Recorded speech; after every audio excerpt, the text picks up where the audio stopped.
Hello, and welcome to a reading from The Taliban, Afghanistan's most lethal insurgent group, written by Mark Silinsky and published by Praeger, an imprint of Bloomsbury Publishing in New York, New York.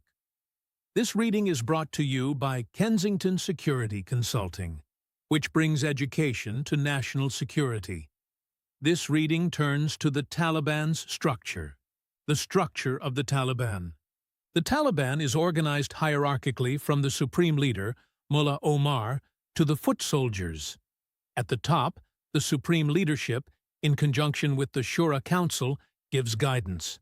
The cadre comprises dedicated mid- to senior-level operatives. Foot soldiers are the rank and file of the Taliban.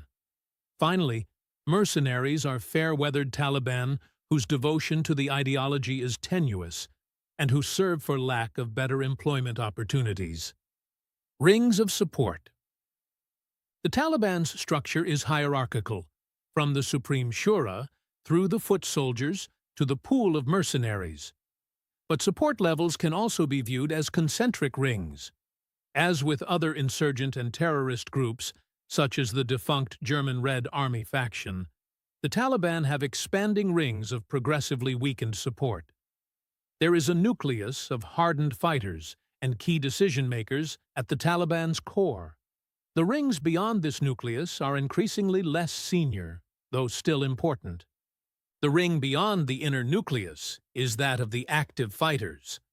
This nucleus is composed of the most dedicated and hardened support, usually veterans. Moving centrifugally, there is a second ring of active key cadre who serve as leaders and trainers. They, too, are veteran fighters, but do not have the high leadership position of the first-ring cadre. Beyond this ring is a third ring of active non-combatants. They are active in the group's political, fundraising, and information activities. They sometimes conduct intelligence and surveillance activities and provide safe haven, shelter, financial contributions, medical and transit assistance. They are particularly instrumental in madrasas, where they recruit and groom future foot soldiers and leaders. The fourth ring is one of passive supporters and sympathizers. They may not be aware of their precise relation to the terrorist group. Sympathizers can be useful for political activities, fundraising, and intelligence gathering, and other non-violent activities. The committees. Along with the 4 regional commands, the Afghan Taliban have 10 functional committees that address specific issues. Some of the members of the committees are also members of the Quetta Shura.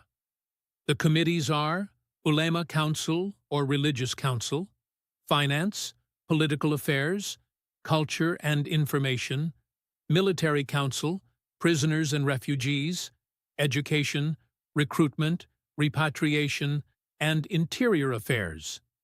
Figure 8 shows the committees and their functions. Funding. In addition to trading in commodities, trafficking in narcotics, and running extortion rackets, the Taliban operate the informal money transfer system commonly known as hawala. In this system, money is transferred between 2 parties informally. There is little paperwork kept. These formal and informal value transfers enable the Taliban to sustain the organization. According to the Afghanistan Center for Research and Policy Studies Director Harun Mir, there is a vast network of charities that solicit funds for the Taliban. Much funding comes through rich donors in the petrol-exporting Gulf states. The funds are flowing through ghost charities. Nobody has an idea where this money goes, as it is being used by extremist groups to purchase weapons or recruit suicide bombers. Intelligence, security functions, and interrogation. Intelligence plays a vital role in the Taliban's operations. The Taliban cannot match the military capabilities of the coalition forces, so they try to erode the will of the enemy through unconventional tactics.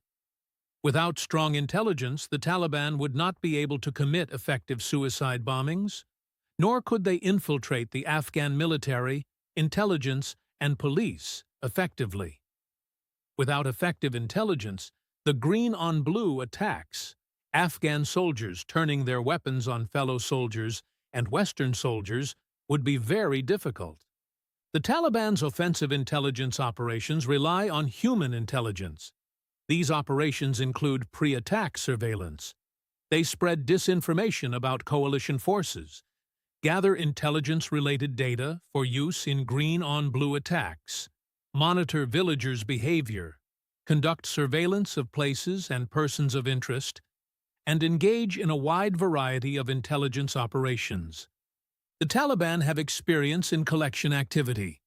During their rule, they had developed a quasi-totalitarian security apparatus to cement their Sharia-based theocracy. Today, the Taliban has personnel who exclusively focus on intelligence and counterintelligence.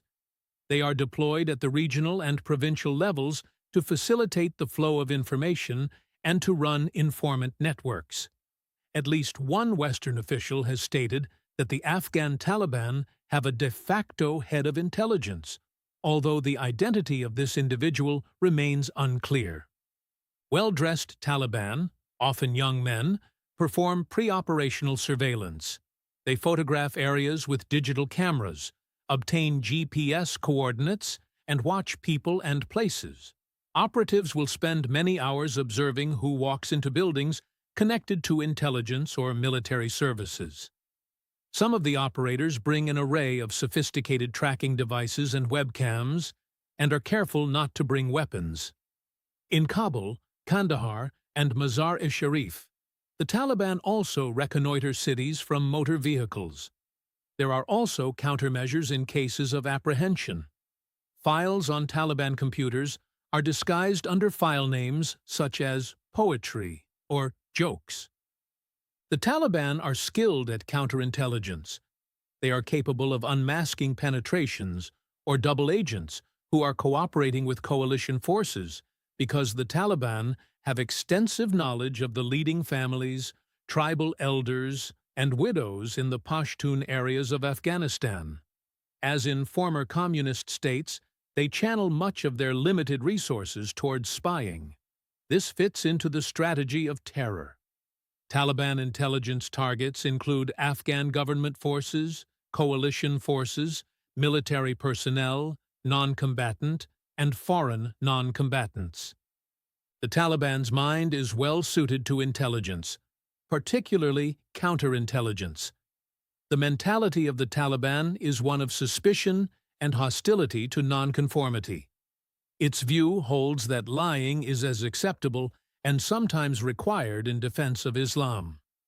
The Taliban have a broad license to extract information through even the most grim interrogation techniques. Taliban suspected of collaborating with coalition forces can be executed without appeal or pity, and their severed heads could be exposed on Taliban-run media. Taliban mullahs justify the torturous interrogation by references in the Quran. Thank you for listening to this reading from The Taliban, Afghanistan's most lethal insurgent group. If you enjoyed it, please consider subscribing and liking it. Nothing in this book reflects the official position of any person or agency of the United States government. On behalf of Kensington Security Consulting, thank you for listening.